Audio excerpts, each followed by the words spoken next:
we're going to talk about the young next generation that's out there. How are the young folks doing? What are you seeing from your perspective? So I think the young folks are vibrant. They're coming back. I think that they're glad to be back out from beneath the pandemic. I mean, everybody's world just all of a sudden shut down. And so from a collegiate perspective, we went from seated to online. And so we had to deal with some of the internet challenges and things of that nature. But then the students kind of lost connection to each other. So coming out of this pandemic, now everyone's coming back. And so because we have events and we have activities, whether it's sports or it's the Jazz Festival or the Taste of Brunswick, just different things, the Juneteenth celebration, where the community can actually get back together. And I think that's given us an ability to have some of that touch that Angela was talking about earlier. And I think that helps with coping because you're able to talk to someone. When you're home by yourself in a rural community, sometimes you have nobody to talk to. Whereas once you get back out here in society, now you have somebody that may understand where you are and you are able to talk. So I think our young people are vibrant. I think they're full of energy. I think they need guidance, like Mike was just talking about. We all need guidance. And so it's good to be back out, and I think our youth are doing well. Alrighty, so you are an entrepreneur as well. Let's talk about that right there. Okay. What's the business? So the number one business is I just started. You said the number one business. Right. So I have two. Okay, there you go. All right, sir. I'm a grinder. I grew up on a farm, not in Philadelphia. You know what? But the thing is, hard work doesn't care where you grew up. That's right. And we're gonna get to the farming agriculture aspect of it because sometimes from a business standpoint, Al Green, am I too close? Yeah. That's like blowing up my phone. Like, all right. I'm not used to fancy equipment like this. I'm sorry. I had to come to Brunswick for treatment like this. Only Brunswick. This is the gold standard. So, all right. So let's talk a little bit about the businesses that you have. So the first one would be the Getting It Done and Company food truck. It's a passion. It's like David said, some people will go out into a career because it's something that you like to do. So I enjoy food and sharing that. And I've had a lot of opportunities because as my daughters went through school, to go to the school and provide food. And, I'm a Mason. And so like you're out in the community and you're actually, providing that type of deal. And so as I watched the festival, I was just looking to see how could I help. You said, well, you want to bring businesses to Brunswick. One of the best things to do is create a business. And so you start to work that process. Then I went with the Impartial Minds Criminal Justice Consulting because my PhD is in business, but the concentration is actually in criminal justice. So I wrote my dissertation on African American male recidivism. And so as I start to look back, and I worked with Angie for a while as far as with her program, and I run a youth diversion program. And so I wanted to figure out how we could improve the criminal justice system and see what I could bring to the table. And so my plan is to go out and to start doing some criminal justice consulting. From a theoretical perspective as well as a practical perspective, because I actually work with law enforcement as well. There you go. So there are a lot of great things that's happening out here in Brunswick. What we're trying to do is shed a light on what's happening. It's not that far from Richmond to come here to do business. So if anyone wants to do business or make any connections between Richmond, the Tri-Cities, and here, that's what we do. I connect people. And it's not like who you know, it's who you know. Well, my dad would say, who knows you? Because it's one thing to know somebody and they look at you like, who are you? So that's a little bit different. We're gonna touch base. So now, entrepreneurs, but I'm gonna give my man Major Davis, no disrespect for the other, military services that are out there. So if there's anybody else, don't get upset. Shout out to the Army. So they're part of the team. They're leadership consultants, and so they do it from a husband and wife perspective, growing their businesses.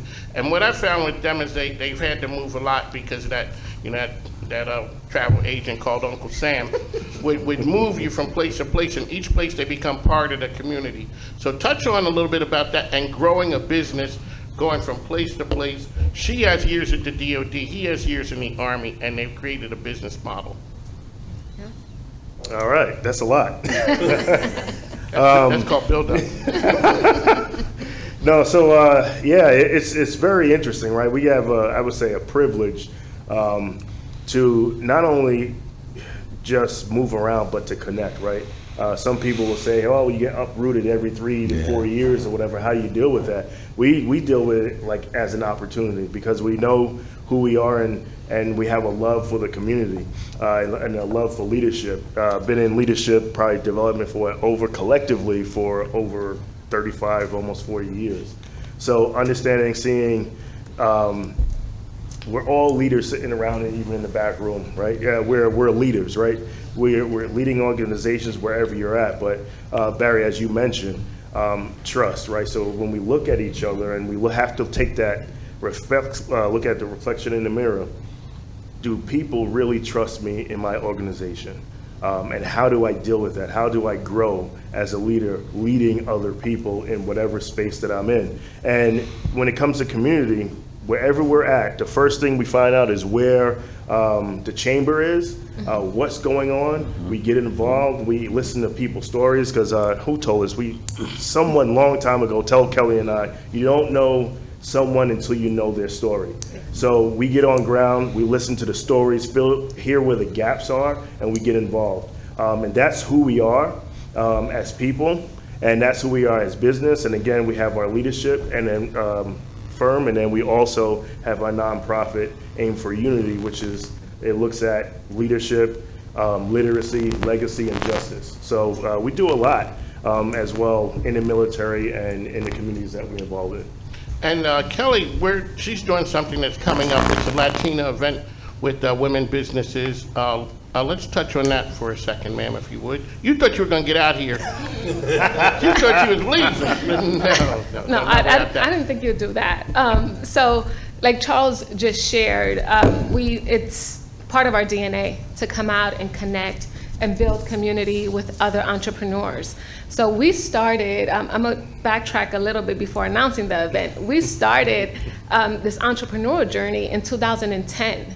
And we started online with an online boutique, selling accessories. I was working in the DOD, Charles was in the Army, and we were moving. We were in North Carolina then. And we started online, and we're like, okay, we could do this.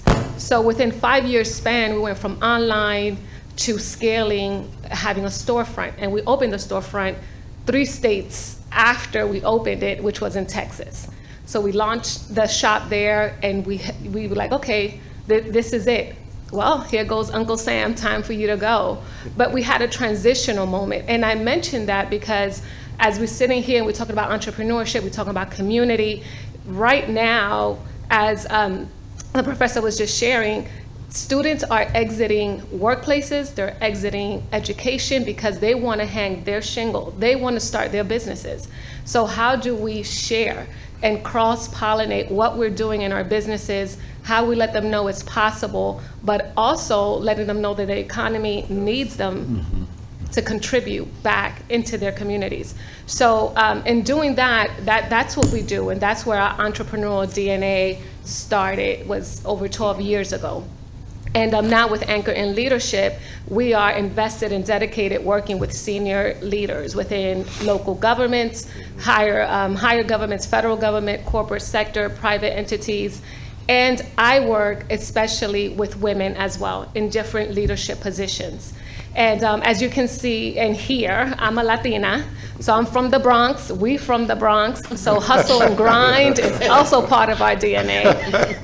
That is what we know. Yeah, that's like what the Yankees don't like the Mets. Sorry. That's what we do. So, and to be able to know that and to hear that and know that it's embedded across, generations and communities, and seeing the youth here, that hustle and grind is something that's really coming up right now. That's a cool kid game. So